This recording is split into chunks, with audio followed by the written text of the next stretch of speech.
Hello, and thanks for joining us from our studios in Tel Aviv. Coming up in today's newscast, the Israeli police chief says Tel Aviv is no longer under threat. Hezbollah attacks the IDF at the Lebanese border, and Hebrew University receives a special ranking. I'm Natasha Kirchak here with the latest news in Israel.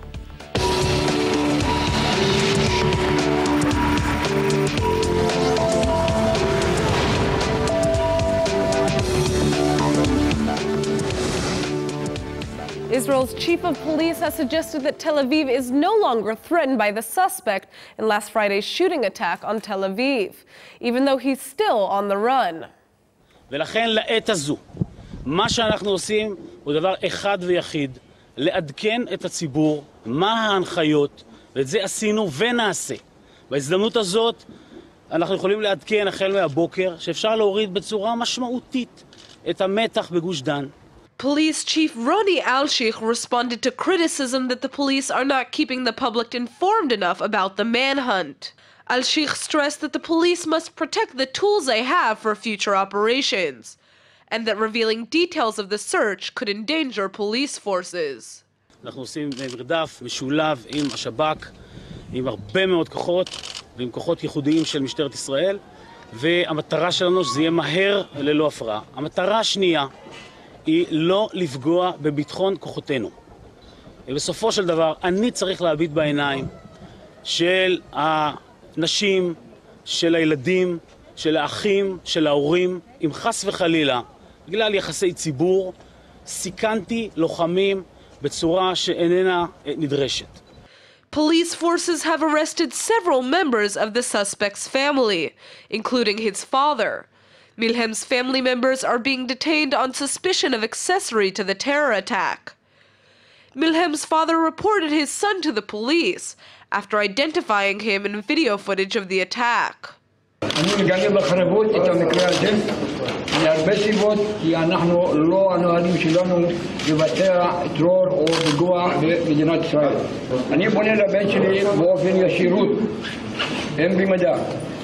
لا تتخل لشتبت بعلا وليتكشر إلي على المنات لأجلق عنيانين أن يجلق عنيون.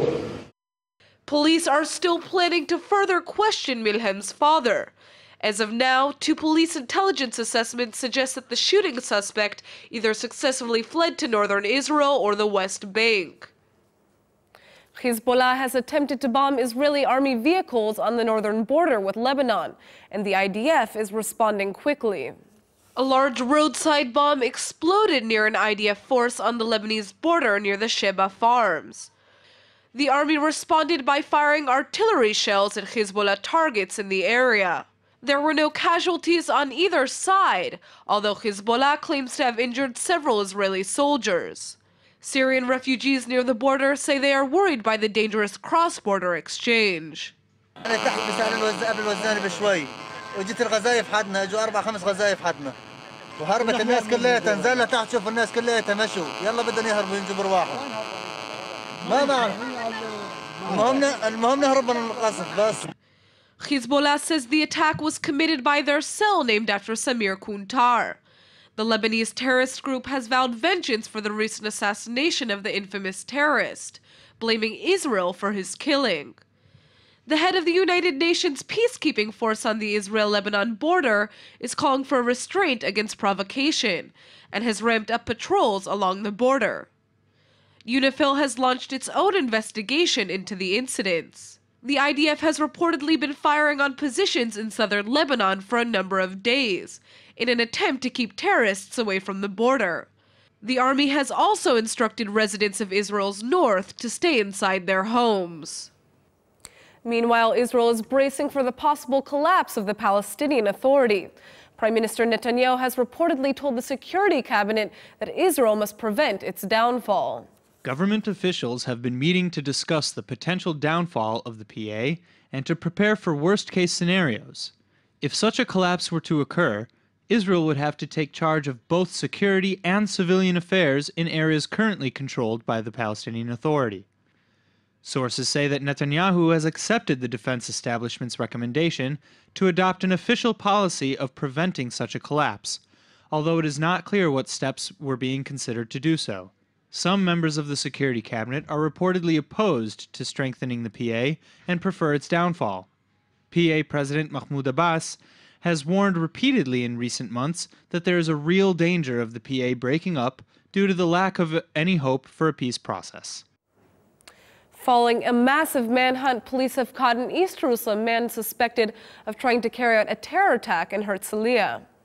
Authorities say the suspect evaded a checkpoint in Jerusalem and headed to the Tel Aviv suburb where he later abandoned his car. The suspect apparently fought with his father before leaving his home in Sur Bacher, saying he planned to carry out an attack. Investigators are now continuing to search for possible accomplices, but the police say Herzliya residents are now safe. An earthquake that hit northeastern India has caused widespread damage to the Bnei Menashe community, a group who believes it's descended from the ancient Israelite tribe of Menashe. The 6.7 magnitude quake hit the Indian state of Manipur, destroying homes and lives. When I woke up, actually the building already collapsed. It means like the ceiling was up to my head here only. So I was totally shocked, and then I hold my mom. My younger sister also hold me. So I thought that I didn't think of the door or anything because it was already dark only. More than 90 people were injured in the earthquake, although no one was killed from the Bnei Menashe community. 3,000 Bnei Menashe have already immigrated to Israel, and there are 7,000 more who remain behind in India. Another 700 Bnei Menashe are waiting for approval from Israeli authorities to make Aliyah. The Shavei Israel organization that helps facilitate their immigration has launched an emergency relief fund to help the community recover from the earthquake. An Israeli startup is creating groundbreaking drugs to treat solid tumor cancers. Silent Seed's revolutionary medicine can help curb pancreatic, prostate, and brain cancer. Dr. Amot Shemi is the CEO and co-founder of Silent Seed, and he joins us with more. Thanks for coming in. Pleased to be here, Natasha. So talk to us a little bit about Silent Seed. What does your company do? And your company has a very interesting name. I'd like to hear more about that. Right, so we are focusing on treating cancer, specifically solid tumors, and even more specifically pancreatic cancer. And the whole idea is to combine new drug with new way of deliver the drug directly to the tumor.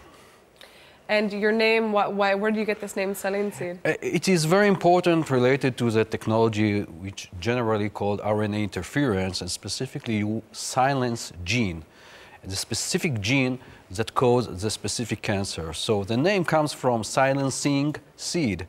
We are putting a seed, a capsule, within the tumor, and this seed sheds the drug along 4 months. Wow.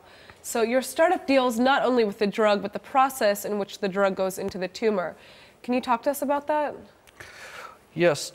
You know, this technology of RNA interference is existing about 16 years, but it is very difficult to really deliver the drug all the way to the target tumor. So we develop a new capsule that sheds the drug within the tumor and shields the drug before sending the drug to the cells along 4 months. And this seems to be very effective. We treated, we did many preclinical studies, and then we moved to treat patients in clinical study in phase 1 in Israel. Is your invention meant to cure cancer or to simply improve or prolong the life of people who have cancer? Right, you know, it's a long way to cure, specifically pancreatic cancer, which is very tough cancer. You want to extend the life, you want to improve the life, and to subgroups who even have the hope to fully cure. As you said before, you've already passed the first stage of your research here in Israel. What were the results of the testing that you did? Very encouraging. The study initially was focused only on the first 2 months to do studies and to take parameters of safety. But practically, it was extended to 2 years. We treated only once. We should treat every 4 months. But in this specific study, we treated only one at day 1. And we follow up the patients. So it seems that it is very safe. We shed very, very little amount of drug. And also, you can tell some very encouraging efficacy results, like halting the tumor, halting the time that metastases are spread, and extending the life. So these are huge findings. What are the next steps in this process? Right. Next step, we are now building our facility in Modi'in to be able to manufacture these capsules, these seeds that I mentioned. And we are applying to the FDA, to the Food and Drug Administration, with a target to do a full-scale phase 2 study in United States, and from then to take it to Israel and to Europe as well. So your startup is just one of many Israeli startups that's changing the world. Why did you guys choose to focus on pancreatic and prostate and brain cancer specifically? Yeah, so this technology called RNAi, if you identify a specific gene, it helps. And in pancreatic cancer specifically, there is a gene called KRAS, which practically all the patients have a mutated KRAS. So you can design a specific drug towards a specific gene. That's one reason. Second reason, it is really unmet need. And the market is large. Unfortunately, the number of prevalence, number of new patients just growing very fast. So it is both biologically, technology, and also business-wise decision to start with pancreatic cancer. So patients who have different types of cancers, can they be optimistic about the research that you're doing right now? Absolutely, but it will take time. Absolutely. Every solid tumors, and you mentioned prostate, you mentioned glioblastoma, brain cancer, also breast cancer, and other solid tumors. The platform is there. It is now clinically approved. But it takes time to tune it to specific cancer. Well, congratulations on the medical breakthrough that you guys are making right now, and I'm excited to see where this goes. I hope. Thank you very much. Hebrew University has been ranked in the top 50 most influential institutions in the world, according to a unique Wikipedia ranking. The ranking system parses Wikipedia pages to see how many times institutions of higher learning were cited in the online encyclopedia. The unique method of ranking is therefore based on the university's real influence on the world, separated from the cultural biases of experts, students, and administrators. Hebrew University ranks 47th. According to the French researchers behind the ranking system, their setup is more accurate because it removes a human factor of judgment. The novel list includes 8 other Israeli universities, including the Technion, which comes in at 108th place, and Tel Aviv University, which is ranked number 168. It's time for our Hebrew word of the day. Hebrew University has been ranked as one of the best schools in the world, which is a great accomplishment. So today I thought we'd learn the word for school, which is Beit Sefer in Hebrew. Beit means house of, and Sefer means book, so Beit Sefer can literally be translated to house of books. This might sound like a library, but that's because school and library share the same root letters, Samech, Pei, and Reish, which mean a book. However, library is a sifriya, which can literally be translated to a bookery. All right, let's go ahead and take a look at the weather forecast. Tomorrow is expected to be sunny with a high of 68 degrees. The temperature will go up to 73 on Thursday, but there will be a chance of rain in the evening.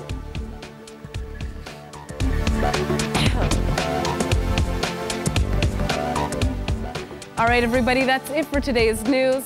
Today's exchange rate is 3.92 shekels to the American dollar. Remember to sign up for our daily newsletter at ILTV.tv.